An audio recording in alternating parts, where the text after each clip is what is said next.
बिस्मिल्लाहिर्रहमानिर्रहीम अस्सलाम वालेकुम नाज़रीन, तुसी देखदे पे यूनाइटेड पाकिस्तान टीवी ते यूनाइटेड पाकिस्तान टीवी दी टीम अज फिर तुहाडे वास्ते एक साहीवाल दा बच्चा लैके आई है। क्या बात है माशाअल्लाह। ते आओ जी वीडियो शुरू करने तो पहला एक गुजारिश है कि अगर तुसी चैनल ते नवे आए हो या चैनल नू सब्सक्राइब हजे तक नहीं कीता ते अपने चैनल नू सब्सक्राइब कर लो, नाल ही बेल आइकन दा बटन है वो भी क्लिक कर लो ताकि हर नवी तो नवी ते लेटेस्ट वीडियो तुहाडे कोल सब तो पहला पहुंचती रहे।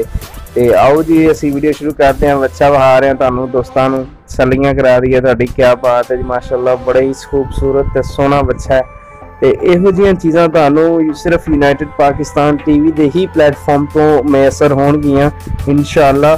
ते बहुत ही आला किस्म के जानवर लैके असी हाजिर होंदे रहांगे इंशाअल्लाह, जिस तरह तुसीं साडी हौसला अफजाई करते रहोगे।